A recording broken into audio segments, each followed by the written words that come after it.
ফেরাউন তখন নিঃস্ব দেউলিয়া, ঋণে জর্জরিত।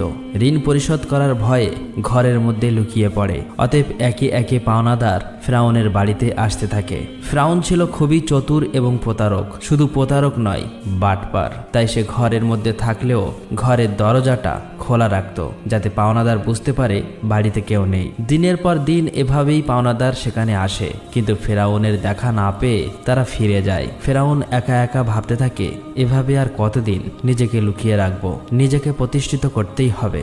সেই সময় মিশর ছিল অর্থনৈতিক দিক থেকে বিশ্বের সেরা। অতঃপর ফেরাউন পাওনাদারের ভয়ে রাতের গভীর আধারে বলক থেকে মিশরের উদ্দেশ্যে লুকিয়ে লুকিয়ে রওনা হলেন। সারা রাত অনেক পথ অতিক্রম করার পর শেষ পর্যন্ত মিশরে পৌঁছালো। কিছু দূর যাবার পর তার বন্ধু হামানের সাথে সাক্ষাৎ হলো। তাকে দেখা মাত্রই হামান জিজ্ঞাসা করলো, প্রিয় বন্ধু, তুমি এখানে কেন? তোমার কি অবস্থা? তখন ফেরাউন বলল, বন্ধু হামান, আমি খুবই মুসিবতের মধ্যে আছি। পাওনাদারের ভয়ে লুকিয়ে পালিয়ে এসেছি।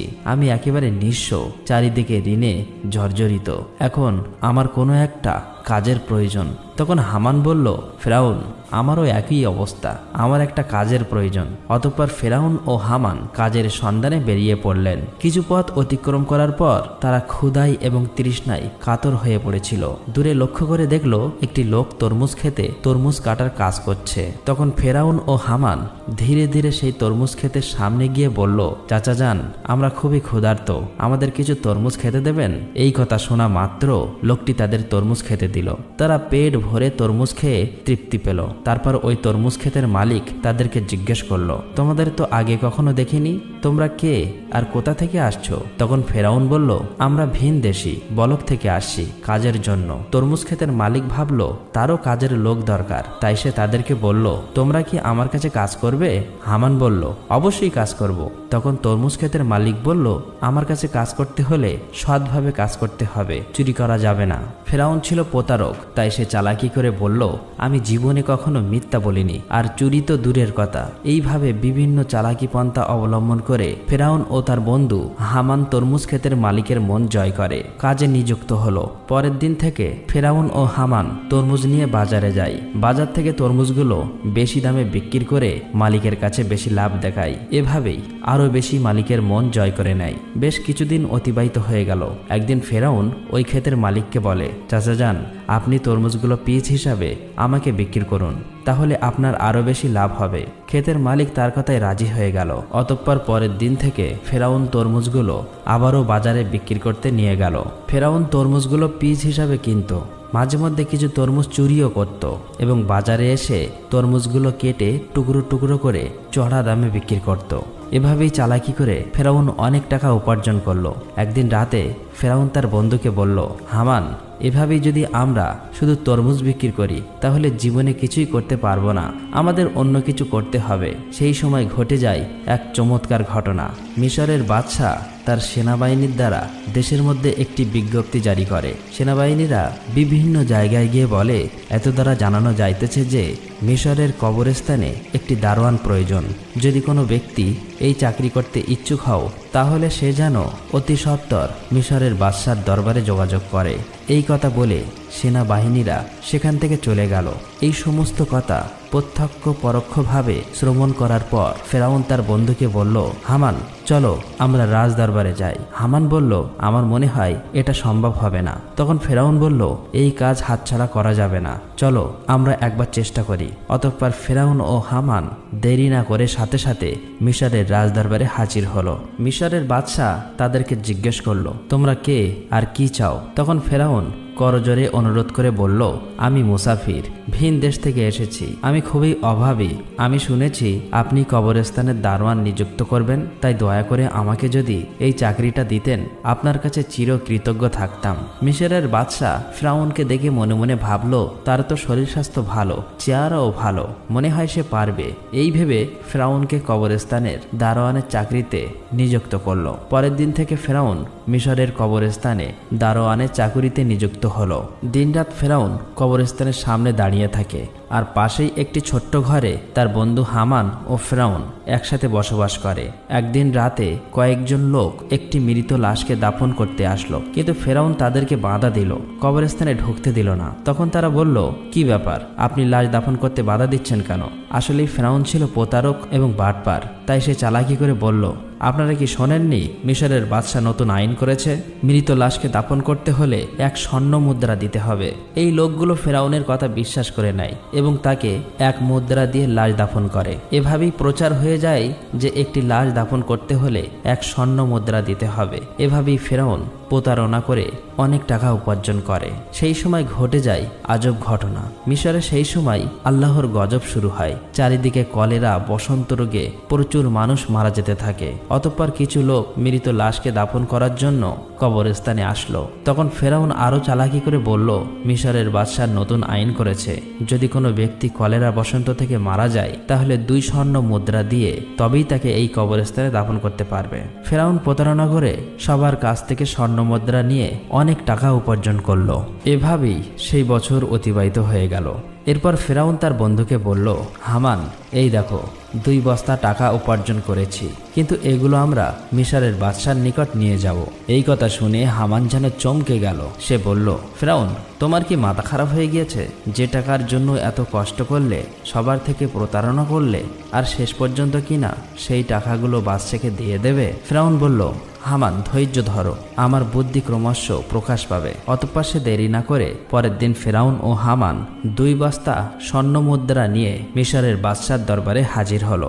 মিশরের বাদশা তাদেরকে জিজ্ঞেস করলো, কি ব্যাপার, তুমি বস্তা নিয়ে রাজদরবারে এসেছো কেন? তখন ফেরাউন বলল, জাহাপনা, আমি 2 বস্তা স্বর্ণ মুদ্রা নিয়ে এসেছি। এই কথা শুনে বাদশার মন্ত্রী তাদেরকে ধমক দিয়ে বলল, তোমার সাহস দেখে আমি আশ্চর্য হয়ে যাচ্ছি যে তুমি মিশরের বাদশার সামনে দাঁড়িয়ে টাকার বড়াই দেখাচ্ছ। তখন মিশরের বাদশা বলল, এত স্বর্ণ মুদ্রা তুমি কোথায় পেলে, আর এটা নিয়ে এসেছো কেন? তখন ফেরাউন বলল, জাহাপনা, যারা মৃত লাশকে দাফন করতে আসতো তাদের কাছ থেকে আমি 1 স্বর্ণ মুদ্রা নিতাম। তাছাড়া এতে আমার বেতনের টাকা আছে। আমার মূল উদ্দেশ্য হলো মিশরে গত 2 বছর যে সকল গরিব মানুষ খাজনা দিতে পারেনি তাদের পক্ষ থেকে আমি স্বর্ণের মুদ্রাগুলি আপনাকে দিলাম, আপনি তাদের খাজনা মাফ করে দিন। এমন কথা শুনে সেখানে থাকা সমস্ত লোক আশ্চর্য হয়ে গেল। মিশরের বাদশা তার এই কর্মকাণ্ড দেখে আকর্ষিত হলো এবং তার প্রতি বিশেষ দৃষ্টি আকর্ষণ করলো। পরের দিন থেকে সারা মিশরে প্রচার হয়ে গেল যে একজন কবরস্থানের দারোয়ান মিশরের গরিব মানুষের 2 বছরের খাজনা মিটিয়ে দিয়েছে।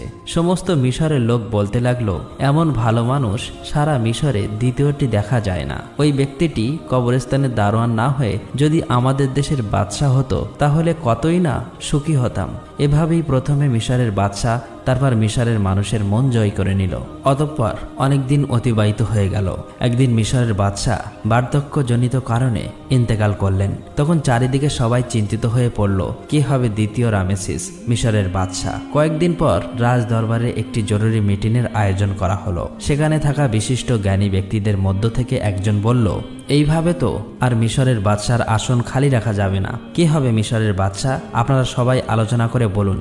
তখন সেখানে থাকা একজন বলল, হুজুর, আমাদের মনে হয় যে ছেলেটি কবরস্থানের দারোয়ান অর্থাৎ ফেরাউন, তার যেমন স্বাস্থ্য তেমন প্রখর বুদ্ধি, তাছাড়া সে তো খুবই ভালো, জনগণের কথাও ভাবে, আমাদের মনে হয় তাকে বাদশা করা উচিত। তখন সে বিশিষ্ট জ্ঞানী ব্যক্তিটি বলল, ঠিক আছে, তবে তাই হোক। সবার অনুমতিতে ফেরাউন হলো মিশরের বাদশা।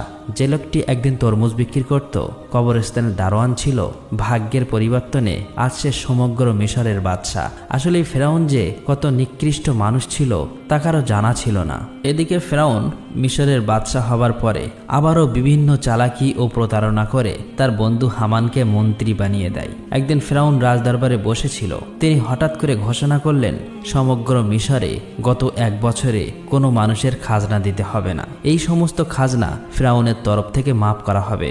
এই খবর পেয়ে সমগ্র বিশ্বের সাধারণ গরিব মানুষ ভীষণ খুশি হলো।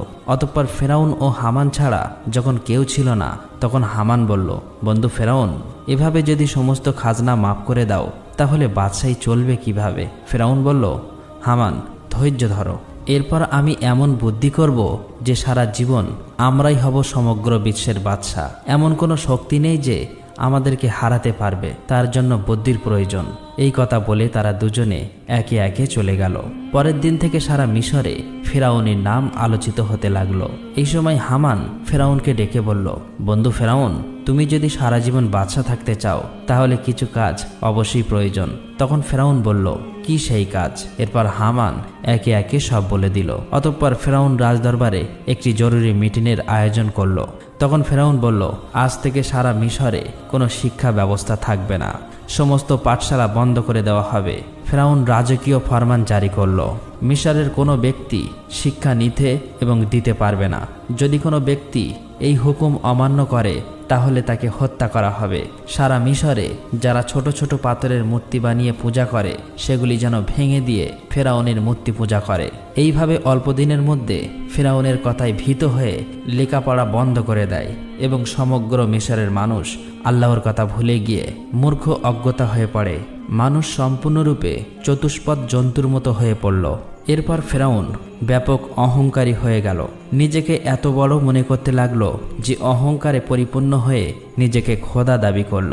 দিনের পর দিন জনগণের উপর খাজনার পরিমাণ বাড়িয়ে দিল। অন্যায় অত্যাচার বেড়ে গেল। একাকী ফেরাউন সারা মিশরে শাসন কার্য চালাতে লাগলো। সুদ, ঘুষ, জেনা, ব্যভিচারের পরিমাণ বেড়ে গেল। এক কথায় ফেরাউন বনি ইসরায়েলদের অপমান অপদস্থ করতে লাগলো। শুধুমাত্র আসিয়া ব্যতীত অন্য কেউই ফেরাউনের অপমান অপদস্থ থেকে রেহাই পেত না, কারণ আসিয়া ছিল সে যুগের সবচেয়ে সুন্দরী, গুণবতী এবং ধার্মিক নারী। সুতরাং বহু বছর পর ফেরাউন আসিয়াকে স্ত্রী রূপে বরণ করেছিল। একদা আসিয়া তার নিজ কক্ষে বসেছিলেন। মনে মনে ভাবতে লাগলো, যেভাবে স্বামী ফেরাউন দেশের জনগণকে অন্যায়ভাবে অত্যাচার করছে, নিজেকে খোদা বলে দাবি করছে, তাতে নিজে তো আল্লাহর গজবে পতিত হবেই এবং দেশের সমস্ত মানুষকে ধ্বংস করবে। ঠিক ওই সময় ফেরাউন সেই কক্ষে প্রবেশ করলো এবং বলল, আসিয়া, তোমাকে এমন চিন্তিত দেখাচ্ছে কেন? তখন আসিয়া বলল, প্রিয় স্বামী, আপনি নিশ্চয়ই জানেন যে এই পৃথিবী, চন্দ্র, সূর্য, আসমান, জমিন সবকিছুই সেই মহান আল্লাহ তাআলা সৃষ্টি করেছেন। সুতরাং মানুষ যতই ক্ষমতা লাভ করুক না কেন, একটি ছোট্ট পতঙ্গ সৃষ্টি করতে পারে না। মানুষ মরণশীল, একদিন সবাইকে পৃথিবী ছেড়ে চলে যেতে হবে। তাই আপনি নিজেকে খোদা দাবি বন্ধ করুন এবং আল্লাহর পথে ফিরে আসুন। এই কথা শোনা মাত্রই ফেরাউন খুবই রাগান্বিত হয়ে ধমক দিয়ে আসিয়াকে বলল, আসিয়া, এই কথা যদি অন্য কেউ বলতো তাহলে তাকে আমি হত্যা করতাম। সবাই যেমন আমাকে খোদা মেনে নিয়েছে, তুমিও আমাকে খোদা বলে মেনে নাও, নয়তো তোমার অবস্থা তাদের মতোই হবে। এই কথা বলে ফেরাউন সেখান থেকে চলে গেল। এদিকে আসিয়া খুব চিন্তিত হয়ে পড়ল, কেননা তার কিছুই করার ছিল না। চোখ দিয়ে শুধু অশ্রু ঝরতে লাগলো। এভাবেই বহুদিন অতিবাহিত হয়ে গেল। অতঃপর ফেরাউন একদিন তার নিজ কক্ষে শায়িত ছিলেন। গভীর রজনীতে তিনি স্বপ্নে দেখলেন একটি বিশাল বড় আগুনের গোলা বনি ইসরায়েলের দিক থেকে এসে সারা মিশরকে জ্বালিয়ে পুড়িয়ে ছাই করে দিচ্ছে, অথচ বনি ইসরায়েলদের কিছুই হয়নি। এই স্বপ্ন দেখে ফেরাউন তাড়াতাড়ি জেগে গেল। ফেরাউন দেরি না করে পরের দিন দেশের বিভিন্ন প্রান্তে থাকা বড় বড় জ্যোতিষীদের রাজ দরবারে ডাকলেন এবং নিজের স্বপ্নের কথা বললেন। ফেরাউনের এই স্বপ্নের তাবির করে জ্যোতিষীদের মধ্যে একজন জ্যোতিষী বলল, জাহাপনা, আপনি কিছু মনে করবেন না, ভবিষ্যতে আমরা আপনার মৃত্যু দেখতে পাচ্ছি। আপনি বেশি দিন মিশরের বাদশা থাকতে পারবেন না, আপনার ক্ষমতা চূর্ণ বিচূর্ণ হয়ে যাবে। এই কথা শ্রবণ করে ফেরাউন অত্যন্ত রাগান্বিত হয়ে জ্যোতিষীকে ধমক দিয়ে বলল, কি বলতে চাইছো? আমাকে ক্ষমতা থেকে হারাবে এমন কোনো শক্তি আছে? তখন জ্যোতিষী বলল, বনি ইসরায়েলদের মধ্য হতে মুসা নামক একটি ছেলে আপনার ক্ষমতা শেষ করে দেবে। এই কথা বলে তারা সেখান থেকে চলে গেল। কিছুদিন পর ফেরাউন হামানকে বলল, সারা মিশরে যে ঘরে শিশুপুত্র সন্তান থাকবে তুমি সৈন্য বাহিনী নিয়ে তাদেরকে হত্যা করো। ফেরাউনের কথা মতো হামান সেনাবাহিনী নিয়ে মিশরের প্রতিটি বাড়িতে তল্লাশি করে পুত্র সন্তানদের হত্যা করতে লাগলো। তাফসীর কারকদের মতে এভাবেই যখন প্রায় ৮০,০০০ পুত্র সন্তান হত্যা করা শেষ হলো, তখন ফেরাউন আবারও মিশরের সবচেয়ে বড় বড় জ্যোতিষীদের গণনার জন্য আনা হলো। অতঃপর জ্যোতিষীরা তখন বলল, জাহাপনা, আমরা গণনা করে দেখতে পাচ্ছি আপনি যতগুলো পুত্র সন্তান হত্যা করেছেন তার মধ্যে মোসা নামক সেই ছেলেটি নেই। তখন ফেরাউন বলল, ভালো করে গণনা করো। এবার জ্যোতিষীরা বলল, জাহাপনা, আমরা গণনা করে দেখতে পাচ্ছি আপনি যতই তাকে হত্যা করার চেষ্টা করেন না কেন তাকে হত্যা করতে পারবে না। মুসা নামক সেই ছেলেটি আপনার ক্ষমতা চূর্ণ বিচূর্ণ করে দেবে, আর সেই ছেলেটি এখন শিশু। এই কথা শোনা মাত্রই ফেরাউন আরও রাগান্বিত হলো এবং সাথে সাথে হুকুম করলো, তোমরা প্রতিটি বাড়িতে গিয়ে তল্লাশি করো, যে ঘরে মোসা থাকুক না কেন তাকে হত্যা করো। এই খবর সারা মিশরে ছড়িয়ে পড়ল। তখন হজরত মুসা আলাইহিস সালামের আম্মাজান খুবই চিন্তিত হয়ে পড়লেন কিভাবে তার শিশু মুসাকে বাঁচাবে। ঠিক ওই সময় তার কন্যা মরিয়ম নদীর চরে ছাগল চড়াচ্ছিল। ভালো করে লক্ষ্য করে দেখল হামান সহ ফেরাউনের অনেক সৈন্যবাহিনী তাদের বাড়ির দিকেই যাচ্ছে। এটা দেখার পর মরিয়ম খুব দ্রুত তার বাড়িতে চলে আসলো এবং বলল, আম্মাজান, ফেরাউনের সৈন্যবাহিনী আমাদের বাড়ির দিকে আসছে, আমার ভাই মুসাকে তুমি বাঁচাও। এই কথা শুনে হজরত মুসা আলাইহিস সালামের আম্মাজান একেবারে হতভম্ব হয়ে গেল। তিনি কিছুতেই বুঝতে পারছে না কি করবে। ততক্ষণে ফেরাউনের সৈন্যবাহিনী তাদের বাড়ি ঘিরে ফেলেছে। এমন সময় আল্লাহ রাব্বুল আলামিন গায়েবী আওয়াজের মাধ্যমে বললেন, হে মুসার আম্মাজান, তুমি দেরি করো না, তোমার পুত্র মুসাকে জ্বলন্ত চুলায় রেখে দিয়ে এসো। হজরত মুসা আলাইহিস সালামের আম্মাজান আর দেরি না করে জ্বলন্ত চুলায় শিশু মুসা আলাইহিস সালামকে রেখে দিলেন। আর তখন হঠাৎ করে ফেরাউনের সৈন্যবাহিনী ঘরের মধ্যে প্রবেশ করল। তারা বলল, আমরা খবর পেয়েছি তোমার ঘরের মধ্যে মুসা নামক পুত্র সন্তান আছে, তাড়াতাড়ি আমাদের কাছে দিয়ে দাও। তখন আম্মাজান বলল, এই দেখুন, আমার তো কন্যা সন্তান, যদি আমার ঘরে মুসা থাকে তাহলে তোমরা খুঁজে বার করো। তারপর ফেরাউনের সৈন্যবাহিনী ঘরের এদিক ওদিক তন্ন তন্ন করে খুঁজতে লাগলো, কিন্তু কোথাও পেল না। অবশেষে সেখান থেকে তারা সবাই চলে গেল।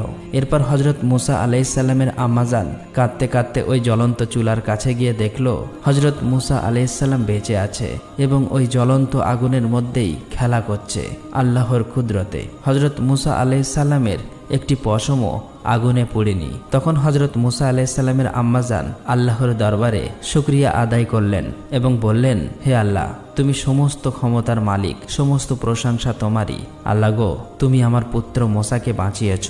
অতঃপর হজরত মুসা আলাইহিস সালামের আম্মাজান ওই দিন রাতে স্বপ্ন দেখলেন আল্লাহ রাব্বুল আলামিন বলছেন, তুমি একটা কাঠের সিন্দুক তৈরি করো এবং হজরত মুসা আলাইহিস সালামকে ওই সিন্দুকের মধ্য দিয়ে নীল নদে ভাসিয়ে দাও। এদিকে আল্লাহ রাব্বুল আলামিন হজরত জিব্রাইল আলাইহিস সালামকে ডেকে বললেন, হে জিব্রাইল, তুমি যাও মুসা আলাইহিস সালামের আম্মাজানকে সাহায্য করো। এই নির্দেশ পেয়ে হজরত জিব্রাইল আলাইহিস সালাম মুসা নবীর বাড়ির দিকে আসতে লাগলেন। সকালবেলা হজরত মুসা আলাইহিস সালামের আম্মাজান নিজের ঘরের সামনেই খুবই চিন্তিত অবস্থায় ছিলেন। এমন সময় দেখলেন একজন দরবেশ তার বাড়িতে এসে হাজির হলেন। তখন মুসা নবীর আম্মাজান বললেন, আপনি কে? আপনাকে তো চিনলাম না। তখন তিনি নিজের পরিচয় গোপন রেখে বললেন, আমি একজন কাঠ মিস্ত্রি, আপনার কি কোনো কাঠের জিনিস তৈরি করতে হবে? সাথে সাথে মুসা নবীর আম্মাজান বলল, অবশ্যই, আমার একটা কাঠের সিন্দুক তৈরি করতে হবে। আর এভাবেই আল্লাহ তাআলা সেদিন জিব্রাইল আলাইহিস সালামের মাধ্যমে মুসা আলাইহিস সালামের আম্মাজানকে সিন্দুক বানিয়ে সাহায্য করেছিল। অতঃপর মুসা আলাইহিস সালামকে নীল নদে ভাসিয়ে দিলেন। আল্লাহর কি কুদরত! নীল নদের স্রোত যেদিকে যায় হজরত মুসা আলাইহিস সালামের কাঠের সিন্দুক ওই স্রোতের উল্টো দিকে যায়। এইভাবে ভাসতে ভাসতে হজরত মুসা আলাইহিস সালামের এই কাঠের সিন্দুক ফেরাউনের রাজদরবারের কাছে গিয়ে পৌঁছালো। সেখানে উপস্থিত ছিল ফেরাউন এবং তার স্ত্রী মা আসিয়া এবং দাসদাসী। সিন্দুকটি দেখা মাত্র মা আসিয়া এগিয়ে এলো। মা আসিয়া সিন্দুকটি খুলে দেখল একটি ফুটফুটে কচি শিশু, তার ললাটে যেন নূরের আলো চমকাচ্ছে। এত সুন্দর শিশু সে জীবনে কখনোই দেখেনি। তাই দেরি না করে মা আসিয়া মুসা আলাইহিস সালামকে কোলে তুলে নিল এবং ফেরাউনের কাছে গিয়ে বলল, দেখুন কত সুন্দর শিশু, এই শিশুটিকে আমি লালন পালন করব। এটা শুনে ফেরাউন বলল, না, এই শিশুই হয়তো আমাদের শত্রু হবে। এটাই বনি ইসরায়েলদের মধ্যে থেকে কোনো এক শিশু হতে পারে, একে আমি হত্যা করব। তখন মা আসিয়া বলল, কি বলছেন? এটা যদি বনি ইসরায়েলদের কোনো শিশু হতো তাহলে নদীর স্রোতে উল্টো দিকে কিভাবে আসলো? এটা তো ওই দিকে যাওয়ার কথা ছিল। এই যুক্তি শুনে ফেরাউন আর কিছু বলল না, শুধু বললেন, ঠিক আছে, তুমি এই শিশুকে লালন পালন করতে পারো। অতঃপর মা আসিয়া হজরত মুসা আলাইসাল্লামকে নিয়ে রাজ দরবারে প্রবেশ করলেন।